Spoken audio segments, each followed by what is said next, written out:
Afinal de contas, quem realmente é você? Meditação aqui é esse voltar-se para dentro. Então não é para os pensamentos. Os pensamentos vão estar aí num fluxo, igual a paisagem está aí num fluxo, sons daí de fora.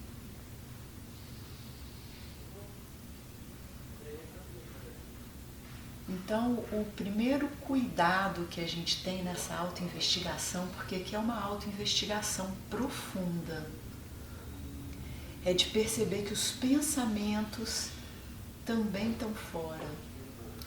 Os pensamentos são um jorro, um rio que vai passando dentro da gente. E eu estou falando com certo cuidado dos pensamentos, porque é onde a gente é mais viciado.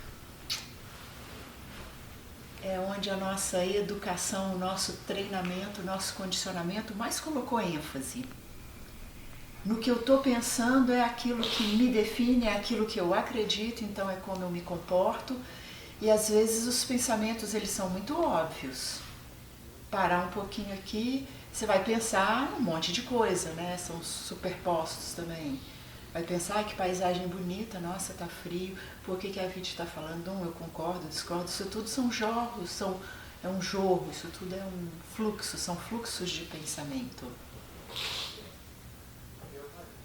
E tem pensamentos que são muito sutis, chamados de subconscientes, que não são nem tão perceptivos assim, mas que são nossas crenças mais profundas. A gente está aqui esses dias para investigar, olhar aí dentro profundamente como que determinadas crenças passam e às vezes a sutileza é tão grande que eu não consigo perceber imediatamente, mas porque são crenças repetitivas. A gente estava vindo ontem de carro, a Anitta foi buscar, e a gente estava conversando sobre isso, como que passa determinado pensamento no nosso dia a dia, com relação a qualquer coisa, trabalho, relacionamento, dinheiro. E se a gente está atento, a gente fala, pô, você de novo? Esse mesmo tipo de crença, esse mesmo tipo de fala aqui dentro surgindo. Então a gente está aqui para essa atenção. Normalmente a nossa atenção não é muito bem cuidada, né? A nossa atenção fica vagueando por aí. É um descompromisso com a atenção. Por isso que sentar em meditação, muitas vezes, é o início de um processo de você ter a sua atenção mais cuidada. Mas é só o início. Qualquer técnica que a gente conheça aí de meditação, ela começa a treinar o foco da tua atenção, que normalmente está distraído por aí, qualquer coisa chama a minha atenção, e eu me foco numa coisa, depois em outra, e não naquele que percebe essas mudanças, naquele que percebe inclusive a própria atenção. Então aqui a gente faz algo que, para mim, o meu conhecimento é único, é voltar a atenção para ela mesma. É voltar a atenção para perceber que há atenção sobre as coisas que passam. As coisas que passam não são mais meu foco. As coisas que passam são só acontecências e ter atenção ou estar ciente de, é isso que a gente chama de pura consciência, estar ciente de é algo que a gente não se dá conta à primeira vista, assim. E aqui a gente está junto para cada vez mais descansar nesse estar ciente, que é aquilo que não muda dentro da gente, em vez de ficar atrás de pensamentos, emoções, sensações que estão mudando o tempo todo. Então a gente começa a enraizar num aspecto que é constante e imutável. Por isso que acomoda, por isso que dá uma pacificação. Então, o primeiro ponto da gente aqui junto é verificar como que você funciona. Essa jornada é sua, é para dentro. Aqui o que eu trago é um mapa, que é um mapa muito antigo, que é o mapa do Advaita, do Vedanta, dos Upanishads. É um mapa tão antigo quanto os grandes sábios, quanto a gente conhece de grandes sábios da humanidade. E o mapa é claro, né? Qualquer grande sábio que você, né, vá ver, vá ler a respeito, vá estudar, qualquer um aponta para o mesmo lugar. Presta atenção nisso que não muda. Em vez de ficar com a tua atenção atrás do que muda o tempo todo. É claro, um pouco da atenção vai para o dia a dia, né? As atividades, o que eu tenho que fazer, as relações, como eu falo, como eu respondo, como eu me comporto. Mas isso é só um pedaço da atenção. Normalmente a nossa atenção toda vai nisso. E aí a gente está preso, vamos dizer assim, enrascado nesse jogo das mudanças. E aí a gente está ao sabor das mudanças. Tem uma sensação boa, tá tudo bacana. Aparece uma questão, um problema, vira um sofrimento, vira um grande sofrimento. E aí a gente está nesse sobe e desce sem fim. Não é assim que acontece? Verifica. Não é para acreditar nem é para tomar o que eu estou dizendo como um modelo. É para verificar, é para traçar o caminho que esse mapa mostra. Eu me percebo assim. Enquanto eu estou ao sabor das emoções e das circunstâncias, eu estou bem, aí depois estou mal, aí eu faço de tudo para ficar bem, de tudo. Vou cuidar, né, das questões financeiras, vou, né, fazer irradiação para que astralmente tudo funcione bem, para que energeticamente não seja invadido por nenhum tipo de energia, e faço de tudo mesmo. E ainda assim, como tudo é da natureza das mudanças nesse nível, vai ter o lado bom e vai ter o lado ruim. E aí eu começo a verificar, a olhar se isso é impossível de sair disso. Assim que foram, né, assim que começou a investigação, mas será que é impossível? Será que eu estou fadada a esse jogo de coisas agradáveis e desagradáveis por ciclos sem fim? Nesse questionar, o que existe já é a possibilidade de olhar para quem está questionando. Não é para buscar respostas. Não, é impossível sair desse ciclo. E aí alguns filósofos são como é que chama, pessimistas. Não tem jeito, o Freud é né, não, o ser humano é neurótico, ele está sempre nesse ciclo. Ele está fadado a estar sempre nesse ciclo. E aí a única escapatória, ele chama de sublimação, é buscar coisas para que ele se sinta melhor. Então a arte, o trabalho, o amor são formas de sublimar as dores, mas elas vão estar aí, são inevitáveis. Só que os grandes sábios viraram e falaram assim, não, olha para esse que julga o bom e o mal, olha para esse que percebe que está nesse ciclo de alto e baixo. Volta os olhos para a fonte. Você está olhando para o rio das mudanças. Você que está olhando para o rio das mudanças, quem é você que está olhando para o rio das mudanças?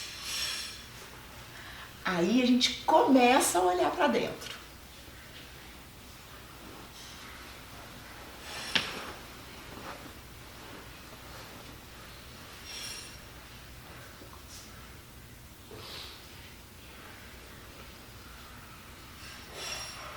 Esse que está olhando tudo mudar, ele muda?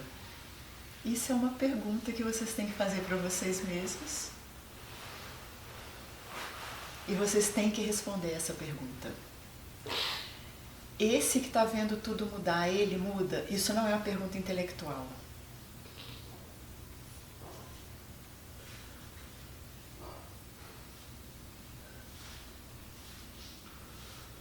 E aí a gente começa a entrar em camadas mais sutis, porque a própria mente, ela finge que observa.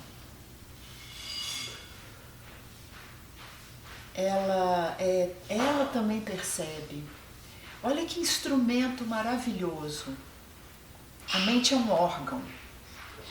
É um órgão como outro qualquer do corpo.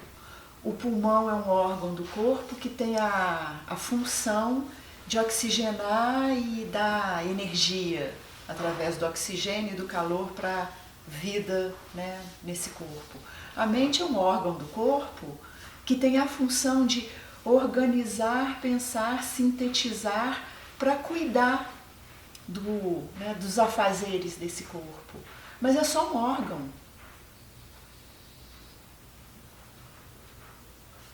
A mente não é meu comandante, assim como os pulmões não são meu comandante. A mente é só um órgão como outro qualquer, com uma função muito específica. E como ela tem uma capacidade muito sutil, ela parece, tem horas, ser a percebedora de tudo. Parece que eu percebo as coisas pela mente. Não, a mente ela é só um intermediário entre a pura consciência que percebe tudo e uma organização da vida. Uma síntese, uma análise do que é a vida. Mas esse que percebe tudo está muito além da mente. A própria mente pode ser percebida, então ela é só algo dentro da percepção, do dar-se conta. E aqui, então, as palavras começam a não servir mais direito, porque as palavras são instrumento da mente, e a gente está apontando com palavras algo que é maior do que a mente. Então aqui é aquele ditado zen que fala, olha o dedo apontando para a lua, não fica olhando o dedo, olha para a lua. As palavras aqui têm a mesma função. Olha para onde está sendo apontado. Olha para essa capacidade de perceber o todo, inclusive esse daqui que está sentado, pensando, também está sendo percebido dentro do todo. Onde é que está isso que percebe?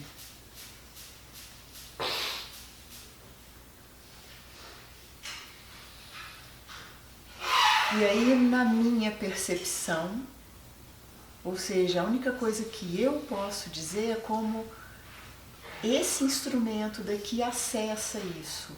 Ou seja, eu só posso dizer dos perfumes, porque a presença consciência é a mesma para todo mundo, mas a forma o perfume dessa presença consciência em cada indivíduo tem suas características próprias. Ainda que para todo mundo seja uma pacificação, um silenciamento, uma inteireza, na verdade uma libertação, um alívio do cão, desse jogo pessoal, ufa. Mas fica muito claro aqui que eu não consigo localizar onde é que está essa presença, observação, consciência. É um dos pontos que eu acho mais bonito. E depois eu quero ouvir vocês. Como é que é aí? Como é que acontece aí? Onde é que está aí? Onde é que vocês estão? Aqui acontece que quando, que essa clareza estando enraizada, tudo que meus olhos tocam está dentro da consciência que eu sou. Aí eu tiro o centro de identidade, Deusinho aqui disso aqui sentado do corpo, e percebo que isso tudo é a minha face. O que quer que esteja sendo visto, ouvido e sentido por esse instrumento aqui. Que essa presença, consciência engloba tudo. É um grande continente onde todos esses conteúdos estão acontecendo de uma forma impermanente.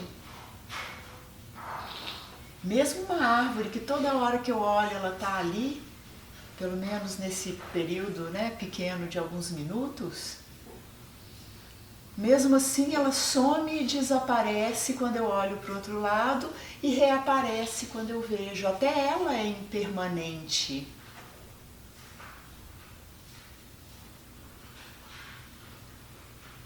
E aí tudo aquilo que eu aprendi do mundo começa a ficar meio de cabeça para baixo. Por isso que é delicado e por isso que a gente conversa, porque a gente é muito viciado numa visão, num paradigma, numa forma de olhar. E a gente é viciado e dá como natural. Não, aquela árvore existe sim, toda hora que eu olho está para lá. Se eu te perguntar, você também vê aquela árvore assim, com folhinha assim e tal. Todo mundo vê, quem tem a capacidade, né, do órgão da visão. Então ela existe por ela mesma, independe de mim, de você. E a gente começa a dar verdade em si para as coisas que não existem em si. Nada que muda existe em si.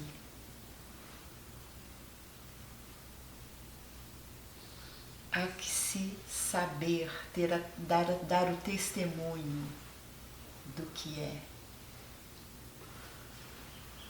Essa árvore só existe porque eu a vejo. As coisas no meu mundo só existem porque eu a vejo, a percebo. Precisa do percebedor para que as coisas existam.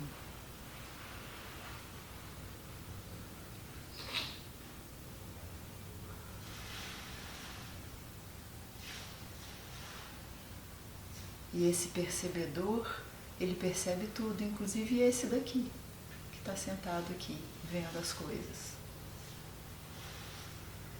São camadas de aprofundamento.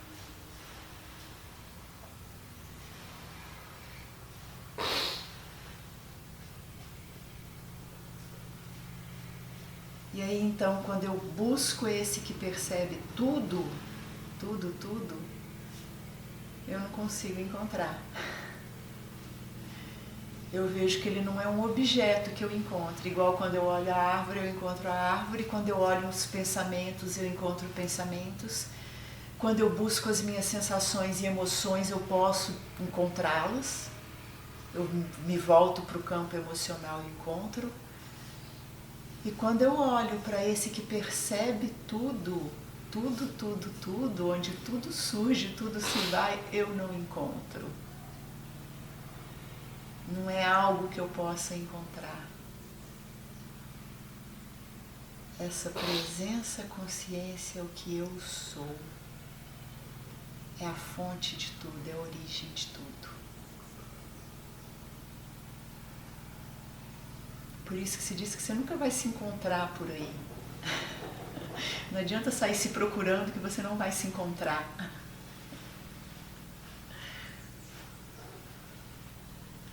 E por isso que um grande sábio, Nisargadatta, dizia: autoconhecimento é conhecer o que você não é.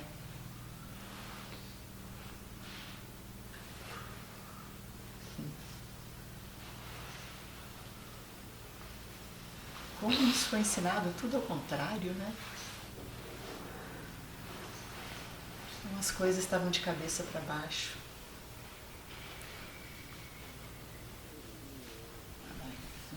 Alguém quer fazer alguma pergunta? A gente vai fazer uma dinâmica mais ou menos assim, de uma introdução, sei lá, 20 minutos, meia hora.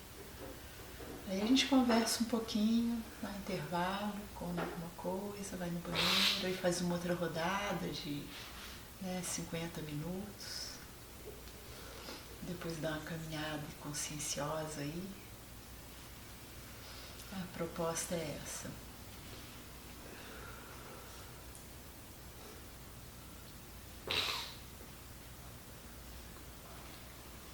Eu tive uma reflexão, você falando da árvore, que ela não existe independente da consciência.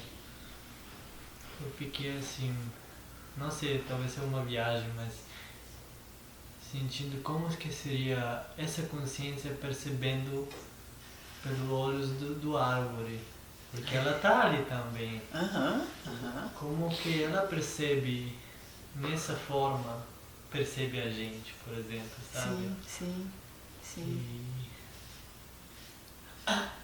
Porque no satsang eu sinto que nós investigamos muito a mente humana, né? Como é a mente das pessoas, mas às vezes eu sinto assim, os animais, eles têm a sua própria maneira de perceber o mundo, que é muito interessante, assim. E Às vezes não tão de diferente. saber. Não, é impossível de saber, É Mirro. impossível de saber até no outro humano. Né? Isso que eu ia dizer, exatamente. Eu não faço ideia como aí é percebido o mundo. Nem podemos conversar com o cachorro, como que tá aí pra você?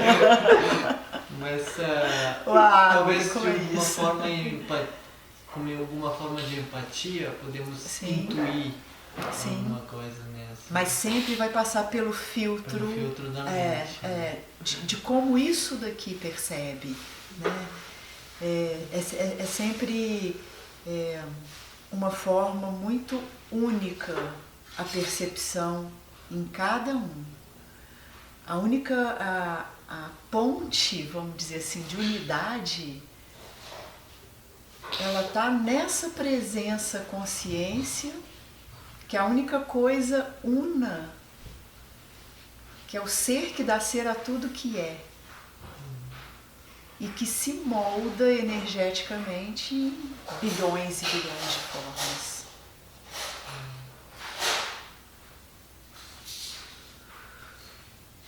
Mas,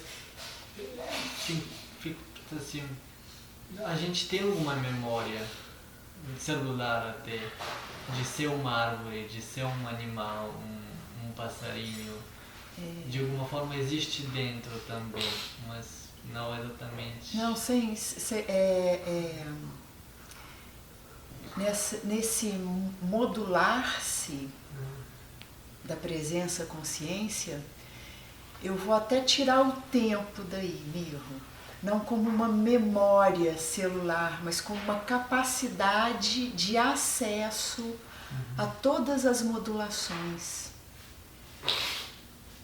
Existe e alguém, isso é um talento, uma habilidade, como tem habilidades, né, para cozinhar, para fazer uma música. Né? Tem pessoas que têm habilidades mentais de percepções das frequências de modulações.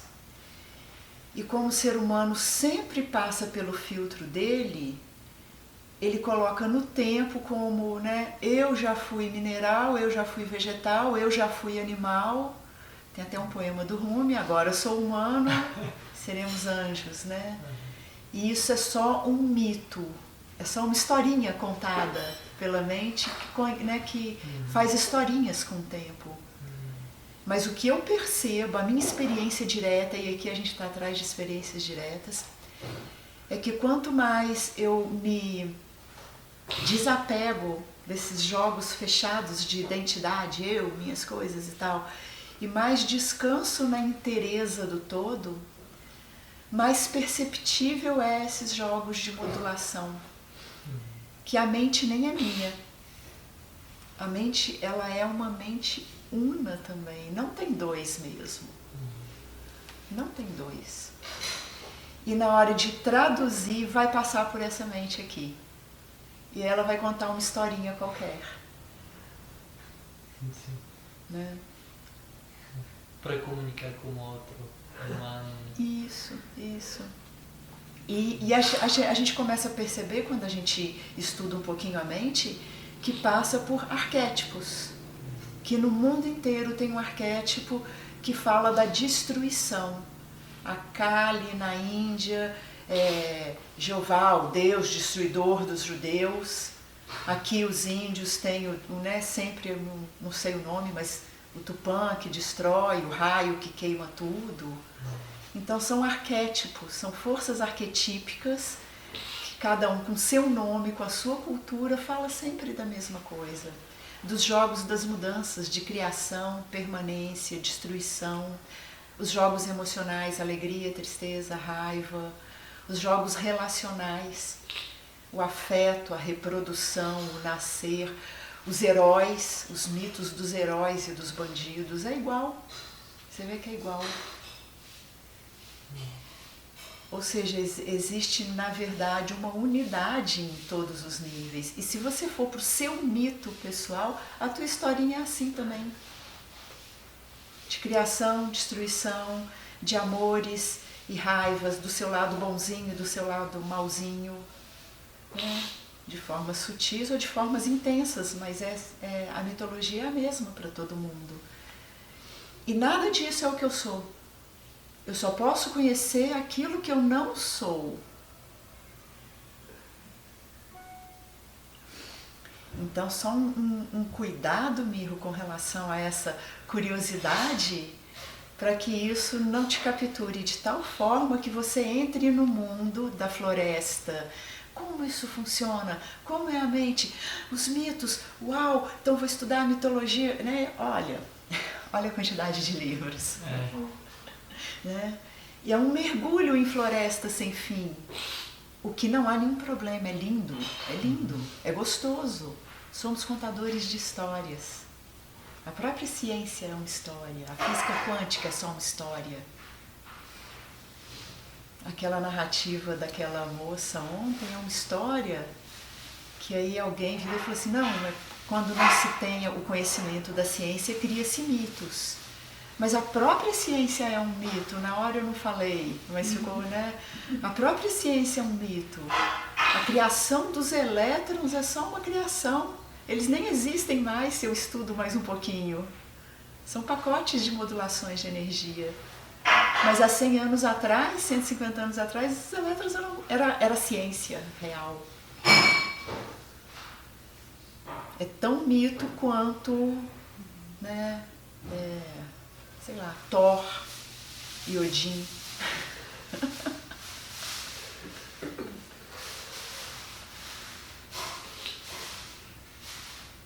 Com sua funcionalidade, ok. Todos têm sua funcionalidade. Mas se eu paro nisso, e esse é o nosso vício, a gente para no meio do caminho. A gente para nesses jogos de pensamentos que é encantador, que na Índia é chamado de sedução de Maya. Maya te encanta. É mesmo? Como é que será a consciência na árvore, nas pedras? Vou meditar, vou por empatia reverberar junto com o cachorro e entrar no silêncio e vou sentir o que o cachorro está sentindo. E as plantas, e se cria lá a foto Kirlian, quando eu vou cortar a planta e balança assim. Aí quando eu estou jogando água na planta e dá um azulzinho bonitinho, feliz. Interpretações da mente, sem fim. A mente é infinita, só que é um infinito fechado, roda dentro dela.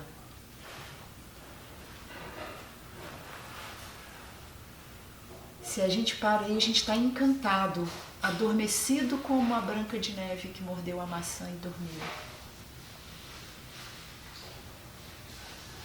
Aqui o convite é para despertar. Despertar é ver isso tudo, eu não preciso parar de fazer se eu gosto. Mas não ache que você vai encontrar o descanso nem na arte, nem na ciência, nem nos estudos, nem nas tentativas de manipulação dos campos energéticos e dos caminhos. Não há descanso aí.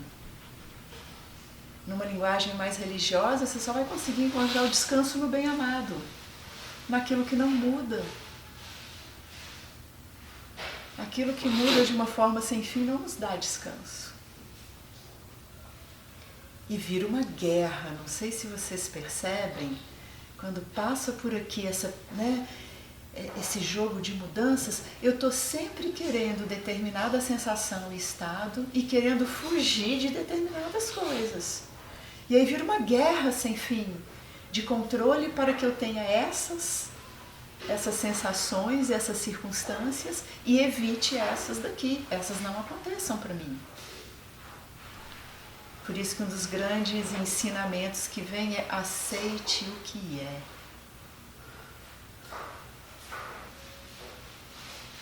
E na aceitação do que vem, até a tua atitude sobre o que vem se torna muito mais sábia e tranquila. é assim que eu vejo. É assim que eu vejo acontecer. Mesmo quando uma atitude vem de uma forma intempestiva, que não é o que a mente, o padrão, julga a melhor atitude, puxa, fiquei irritada de novo. Ainda assim, na aceitação dessa irritabilidade que surge, que passa, existe uma outra qualidade serena por trás. E aí eu vejo que essa qualidade serena e imutável, ela vai tomando conta. Olha só como é que as palavras não prestam, ela vai ficando permanente. Está errado, ela sempre esteve aí permanente. Só que ela vai ficando clara como realidade. Então aquilo aonde que eu colocava muita atenção, que é o movimento das coisas e tal, vai continuar acontecendo, só que a minha atenção está nesse campo permanente de fundo. E é essa serenidade que, né, eu falo assim, parece que entra pelos poros e começa a sair, a irradiar. Mesmo nos comportamentos atravessados dessa personalidade. É isso que é chamado de perdão. É tão bonito.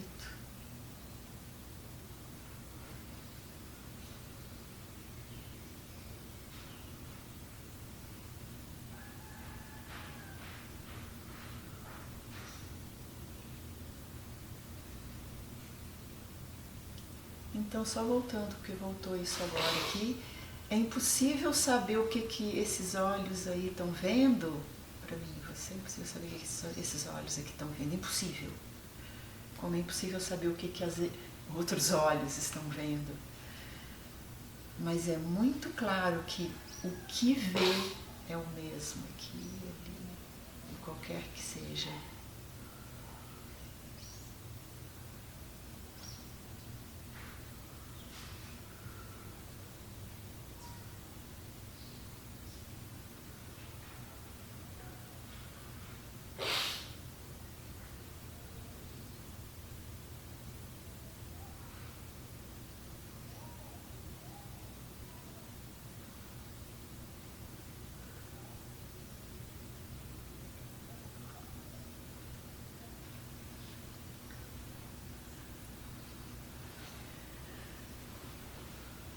Que aquilo que sou, posso conhecer aquilo que eu não sou e aquilo que eu sou. O que daí? Tá, vamos aprofundar um pouquinho nisso. Qualquer coisa que eu acesso, qualquer coisa, pelos 5 sentidos, né, por uma análise interna, pelo pensamento, pelo julgamento, pelo conhecimento, pelo estudo, pela visão interna, né, que é mais uma sensação do que eu estou sentindo, uma percepção do que eu estou pensando.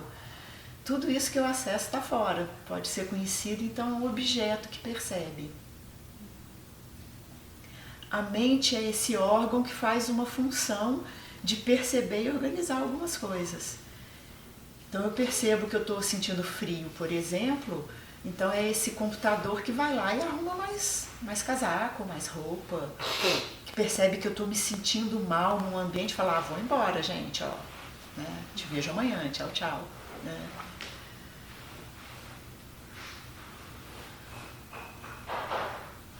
Então o que a gente chama aqui de ir é um passo atrás.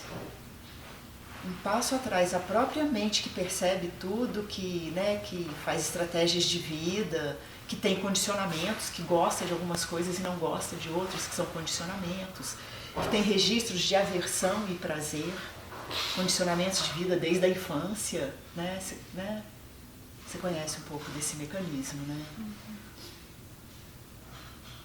Até isso tudo está sendo percebido. Eu posso fazer 20 anos de psicanálise e escrever 10.000 páginas. Nada disso sou eu. Eu estou descrevendo emoções, pensamentos e comportamentos que atravessam, que passam. alguns condicionados repetitivos, mas nada disso sou eu. Nada disso é o registro da minha real identidade.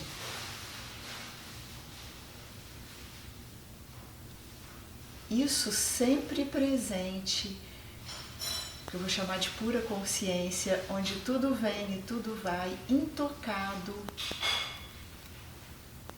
Tudo vem, tudo vai, e esse que percebe continua imutável. Sensações mudaram, o jeito de ver o mundo mudou, padrões repetitivos, ainda que aconteçam, eu lido de forma diferente a cada instante, né, ou a cada período de vida. Esse que percebe não mudou. Desde sempre é o mesmo que diz eu, na verdade, é esse que não muda.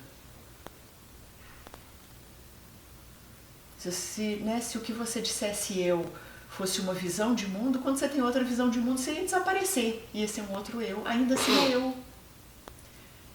Se eu fosse um pensamento, quando o pensamento fosse embora e viesse um outro pensamento, uma outra crença, uma outra ideologia, eu ia morrer, desaparecer. Ainda assim sou eu.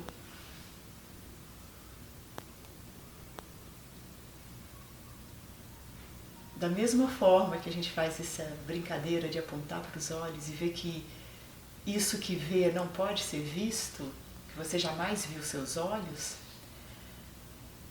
eu simplesmente sou.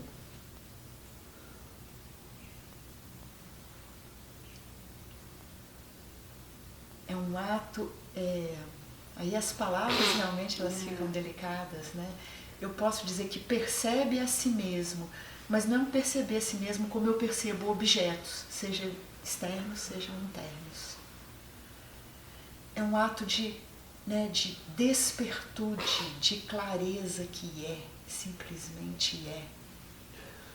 E o sabe-se. Tem uma forma de investigação, né? Uma é assim, quem é você? Quem sou eu? Você vai jogando fora tudo. Eu não sou meu nome. Eu não sou minha história de vida. Minha história de vida eu posso falar sobre ela, mas eu não sou... Igual uma pessoa encontrou com outra na festa, acabou de conhecer. Quem é você? Falou, eu sou o José. Não perguntei seu nome, eu perguntei quem é você. Eu sou médico aqui da comunidade. Não perguntei sua profissão, eu perguntei quem é você. Eu sou filho de não sei quem, que cresceu não sei onde.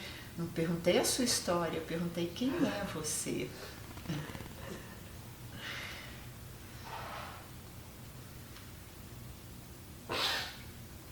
Uma outra forma de olhar para isso é: você está ciente? Você está consciente? Não é ciente de, né? Você está consciente que, sei lá, tem um objeto branco atrás de você, no alto do armário? Você está consciente que tem mesmo? Agora tá. Isso, nos objetos, para você estar ciente, eu tenho que... Você está ciente que está aquele coqueiro ali? Tô. Agora, você está ciente? O tempo todo eu estou ciente. A resposta é sempre sim. E eu não olho para lugar nenhum. Não é um objeto. É o próprio ato de ser. Por isso que se diz que é misterioso. É misterioso para a mente. Não tem como apontar, não é um objeto que eu possa apontar. Mas é onde todos os objetos surgem. E onde eles desaparecem, inevitavelmente.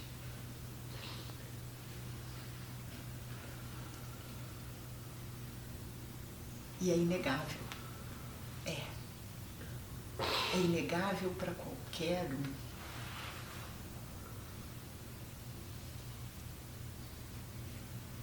Como é que ficou aí? Vamos indo até onde tiver que ir. O que estava aqui, né?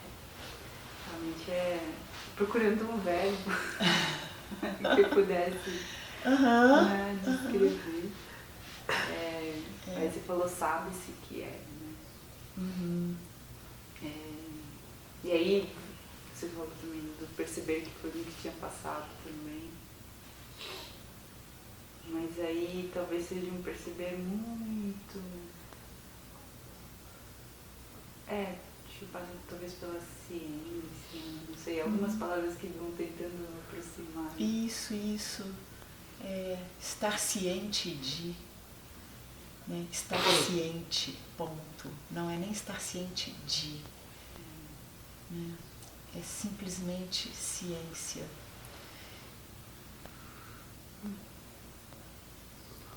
A face mutável do que é o mundo da mudança sem fim, sem fim. A face imutável do que é essa percepção, ciência sempre presente.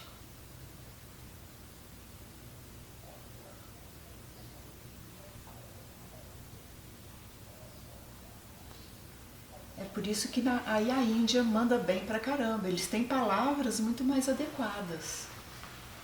Eles chamam de Brahman. Brahman é o que é. E você pode perceber porque aí Atman é a face de Brahman aí.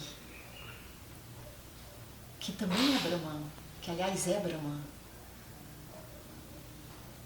E eles chamam de Jiva, essa sensação de individualidade, a minha história de vida, o que eu vejo, esse ponto de vista que é único. Que a gente chama de ego, é isso? A Jiva. Isso. Ou é a sensação de individualidade? Isso. É Jiva. E é muito sutil, porque ego, às vezes a gente joga para uma estrutura mais grosseira, mas não, é muito sutil. Quanto mais eu tenho conversado com as pessoas, mais eu tenho percebido como tem resquícios de uma identificação quando eu percebi que eu sou pura presença. Isso ainda é Jiva, isso não é Atman. É Atman mesmo? Atman é essa forma, não é uma forma, é Brahman aqui dentro. Aqui dentro. Eu posso perceber primeiro em mim, vamos dizer assim, nesse Jiva, nesse ser individual, eu percebo pura presença. E aí primeiro, olha como vai realmente ficando sutil. Jiva ou eu tem percepções e experiências de unidade, de totalidade. Por isso quando a gente fala Advaita é não dois, não é um. O um pode ser experienciado, mas o não dois não é uma experiência possível. O não dois é sem qualidade, não é nem mutável nem imutável. O mutável e o imutável eu ainda posso descrever. O Atma é esse puro ser, presença, esse sem palavras, que sabe-se, ciência, que é tudo ao mesmo tempo, porque na verdade é sem qualidades. As qualidades são como aparece. Aparece como percebedor, como ser, como sendo e percebendo-se, uma despertude, uma clareza.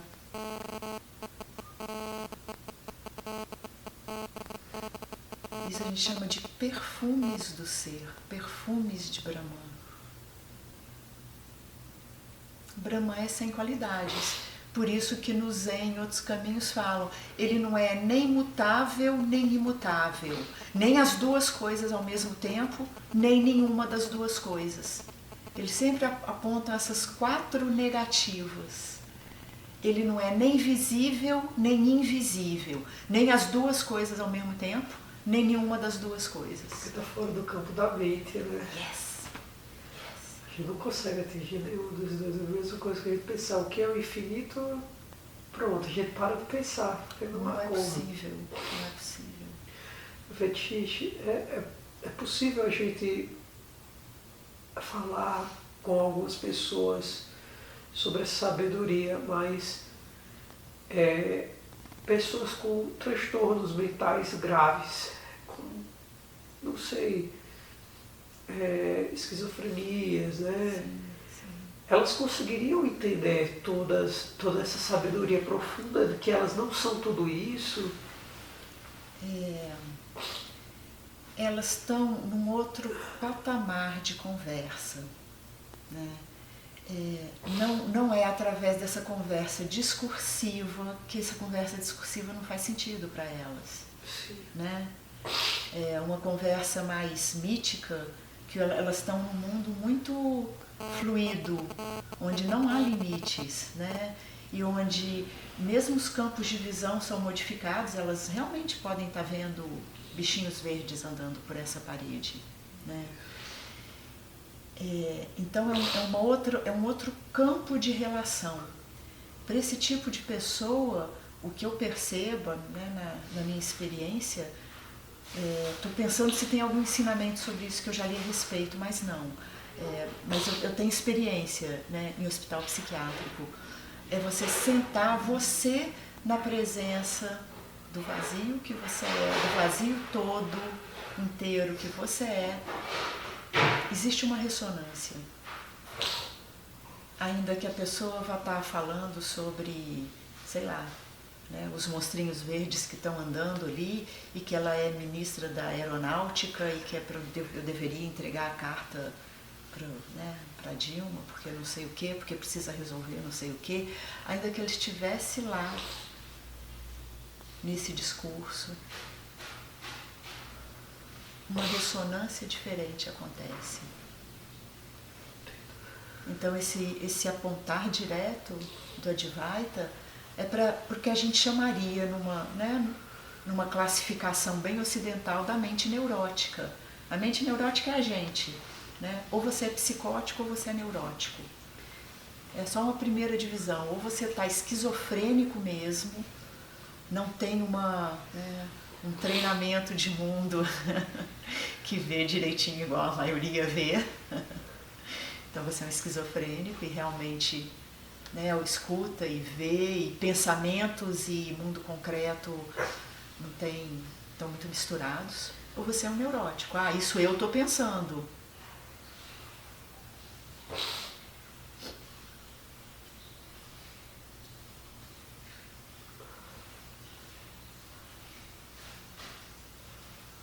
E aí o mais importante nunca é o outro.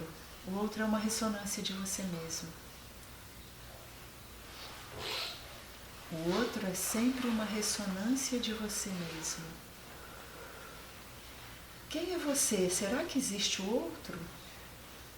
Claro que num determinado nível, né, tem as individualidades, mas na total presença de quem eu realmente sou, faces de mim mesmo. Só faces de mim mesmo.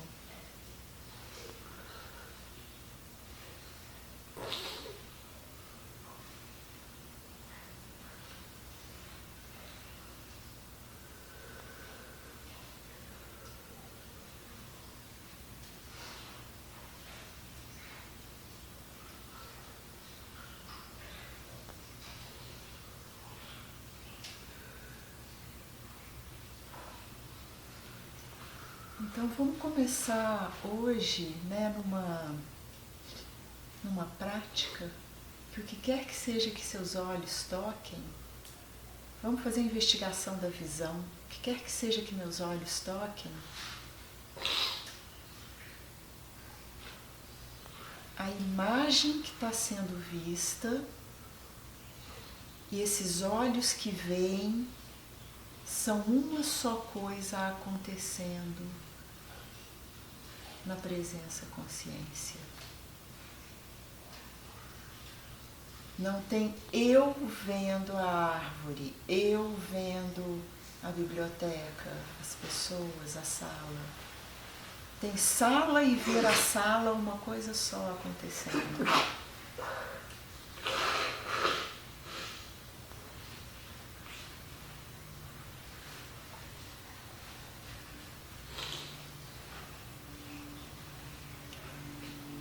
É mais no nível da sensação do que no nível de entender.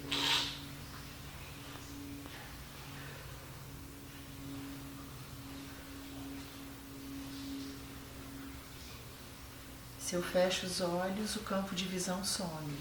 Eu posso ter memória, mas eu estou falando da visão pura.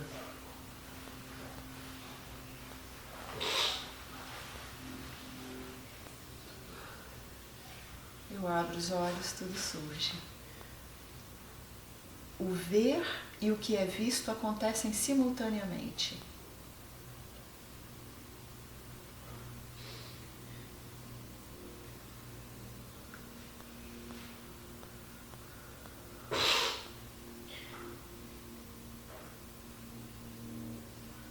Assim também com o pensamento. O pensamento e eu que penso são uma coisa só, fazendo assim, ó, pum.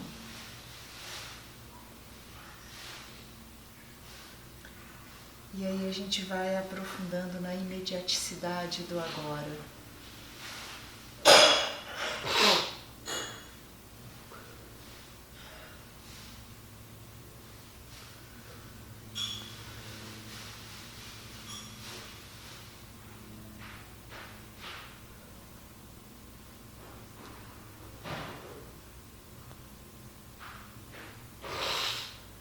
E a gente vai deslocando o centro de identidade desse órgão percebedor, que é esse corpo-mente, para a totalidade da consciência, onde tudo acontece ao mesmo tempo. Isso daqui, que é só um instrumento, estava sendo confundido como minha identidade.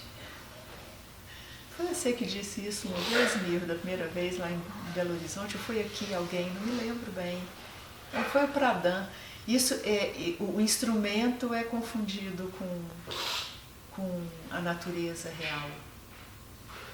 O instrumento começa a achar que ele é a coisa em si. É como se o bisturi do médico achasse que ele é que estivesse cortando a pele para fazer cirurgia. É mais ou menos isso que acontece.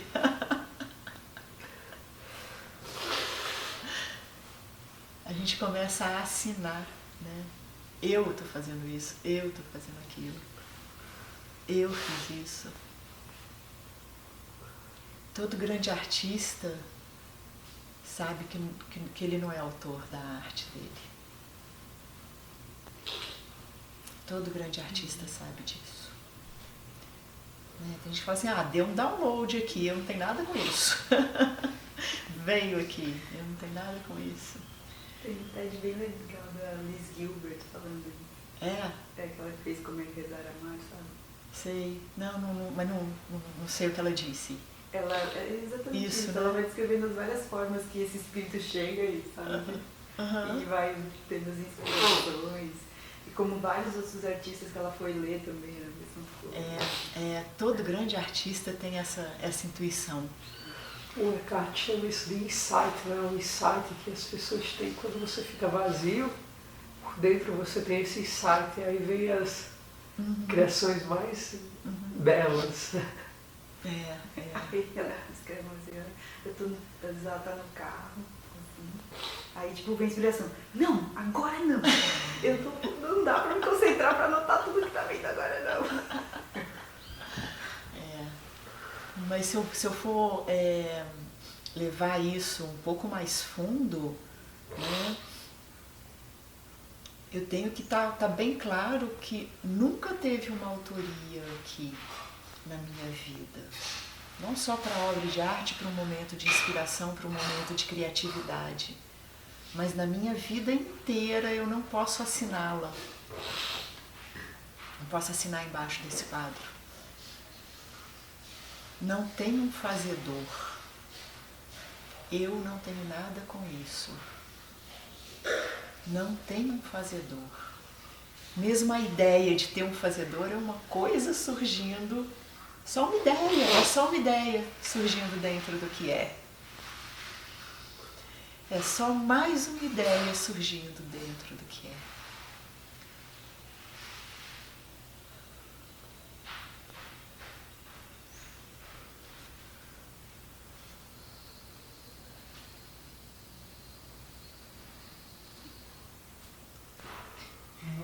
Olhando, né, para todas as direções, como é interessante, né, perceber que não tem esforço nenhum para perceber, para experienciar, para estar consciente, ciente. Simplesmente acontecendo E sempre é assim, só que às vezes tem essa crença, eu estou fazendo, né?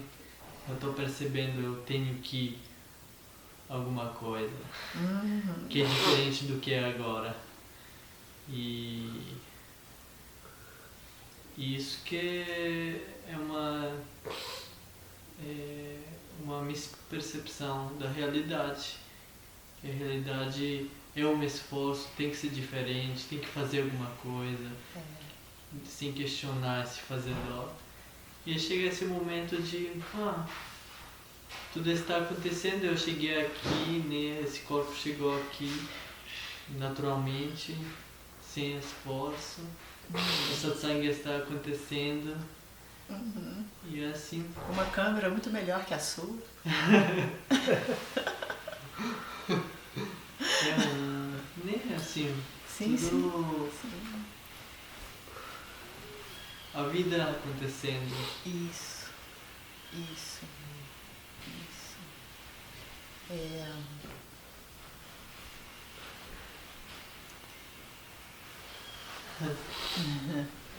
E não tem como, assim, por outro lado, esse insight, quando ele vem, não é por nada que você tenha feito. Ele vem.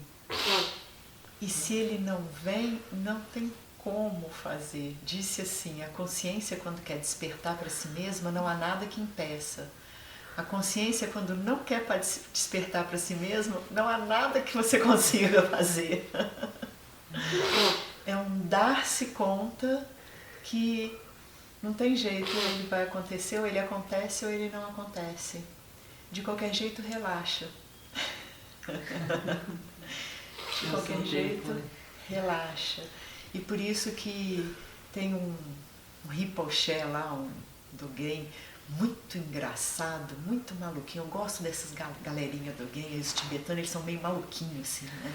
Então, assim, just relax, don't do anything, não faça nada, just relax and look, relax and look, only this, só isso, relaxa e olha, relaxa e olha, só isso, não faz mais nada. Não rejeite nada, nossa prática que é não rejeite nada, não se agarre a nada, apenas relaxe. Relaxe e olhe, só isso, relaxe e olhe.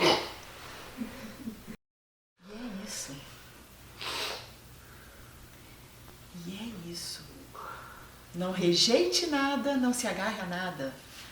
Deu uma raiva e vou te xingar. Tá tranquilo. Just look.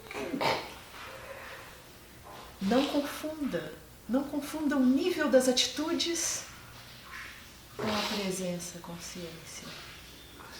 Tem uns caráteres que são mais dóceis. Tem outros caráteres que são intempestivos. E tem Budas intempestivos, que são muito bravos e xingadores. E tem Budas suaves. Eu estou falando isso porque nos é vendido uma imagem bem zen do que é o iluminado. O que é uma mentira. Bodhidharma era feio que nem a carranca, bravo que nem um trovão. E igual o Nisargadatta Maharaj. Nisargadatta Maharaj era bravo pra caramba, mandava todo mundo embora. Já assistiu 3, 4 satsang? O que você está fazendo aqui? Se você não entendeu ainda, pode ir embora. Se você entendeu, o que você está fazendo aqui? Então vai embora. Assim que ele falava.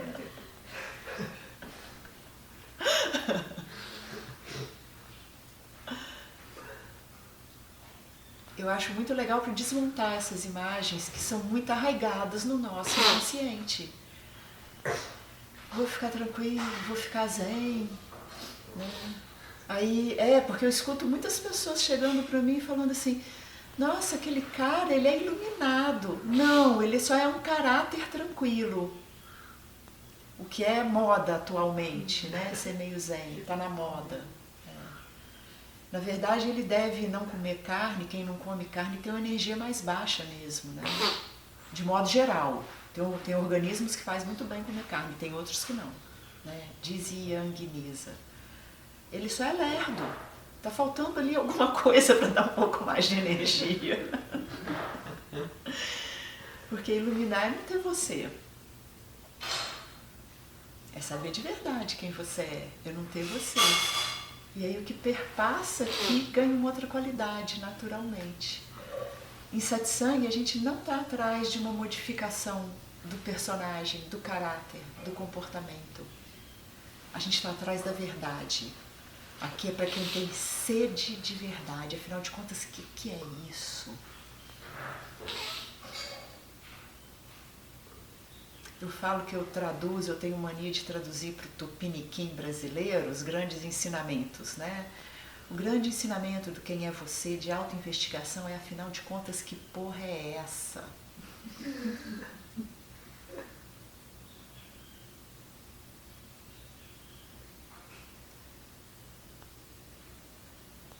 E como consequência, algumas coisas se ajustam. Mas eu não estou atrás disso. Se você está atrás disso, tem um manipulador, controlador aí, tem um fazedor. Então você tem que ser muito honesto. O que você está querendo aqui? Porque o que você está querendo é o que você vai encontrar. Pode ter certeza que o gêniozinho da lâmpada vai realizar o teu desejo.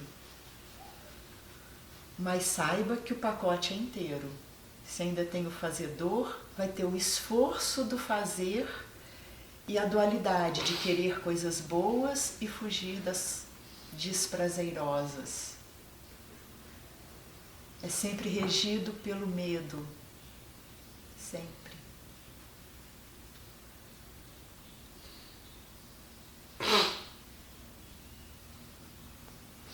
E ele vai continuar aí. Isso é algo que poucos sábios falam. Eles oferecem algo muito apetitoso. Ah, vai acabar com o sofrimento, vai acabar com o medo. Não é bem assim, não. O personagem vai continuar reverberando nas suas dores, tristezas, nos jogos de prazer e dor. Claro, ganha uma outra suavidade, isso ganha mesmo. Mas isso vai continuar. Existe um registro de sobrevivência aqui desse corpo. Isso é registro, é programão do universo inteiro. Só que não é 100%, porque tudo é muito sutil. Tanto que tem pessoas que se sacrificam, como tem animais que se sacrificam. Ou seja, o instinto de sobrevivência tem sutilezas que, às vezes, por um sentido maior, o organismo único se sacrifica. Mas, de modo bem grosseiro, essa sensação, né, esse estímulo para a sobrevivência, ele é muito grande. Então, o ego não vai abrir mão assim fácil também, não. Então, fica atento aí aos joguinhos mais sutis de crenças que vão estar sendo colocados.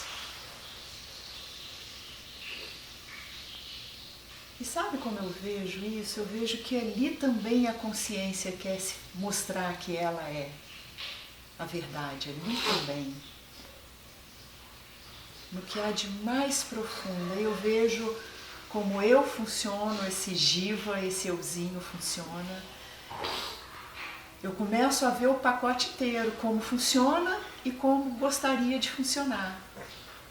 E como, na verdade, muitas vezes até vai para satsang querendo mudar o comportamento. Ou seja, eu vejo todo o pacote, que é natural desse caráter.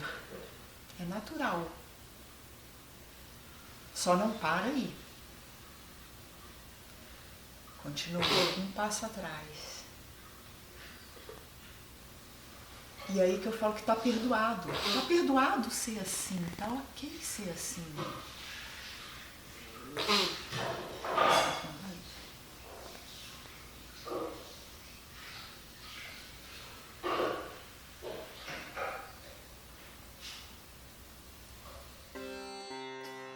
Afinal de contas, quem realmente é você?